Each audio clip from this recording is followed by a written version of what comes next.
So here we are. We've come to the end of the year 2020, and what a crazy, wild year it has been.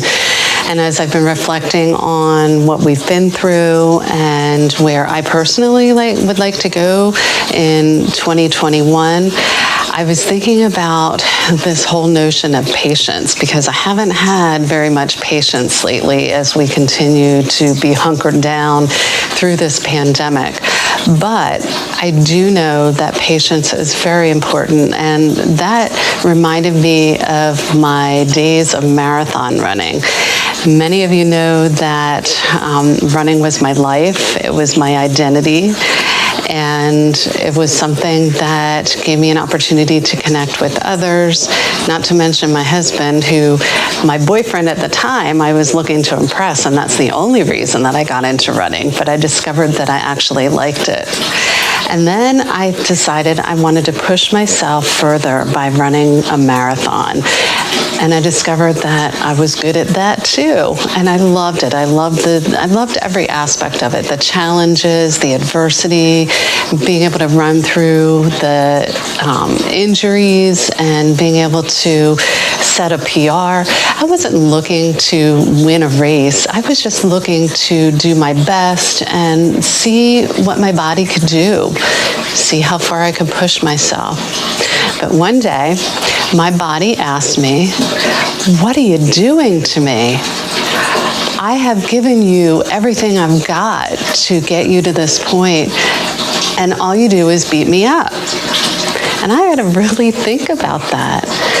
And in that conversation that I had in my head, I made a commitment to my body that I was going to do something different. And that's when I decided to dive into my yoga practice. And I've really transitioned from being a runner to a yogi. They're not that far apart because both are a journey. And so why am I telling you this? I'm sharing this with you because they're very similar in that they take a lot of patience. But here's the thing. With running and training for a marathon, you are not being very kind or gentle with your body. In fact, to the contrary, you're actually, in some cases, hurting your body and really doing a number on your psyche when your body gives out. With yoga, we push ourselves with the asanas, but we also push ourselves in a spiritual and mindful way, and even emotional. As emotional as I would get in my marathon training, my yoga practice has brought even more emotions to the surface as I've been brave enough to take a deeper dive. So as we think about yoga, we're talking about yoking the body, mind, and spirit together. This is what I get from my yoga practice. And furthermore, it has taught me a lot of patience.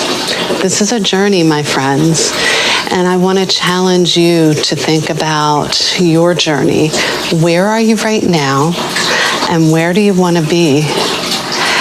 Do you have enough respect for your body, mind, and spirit to be patient and just keep moving or not moving? And by the way, I think about how in my marathon training, the only way to achieve my goals was to keep moving. I had to keep my feet moving to cross the finish line. Yoga is very different because I can choose to not move and in fact be very still and just listen, and I'm still practicing yoga. So how will you practice being in body, mind, and spirit? And how will you practice patience? Be patient with yourself. You are worth it. So here's to a happy new year. Namaste.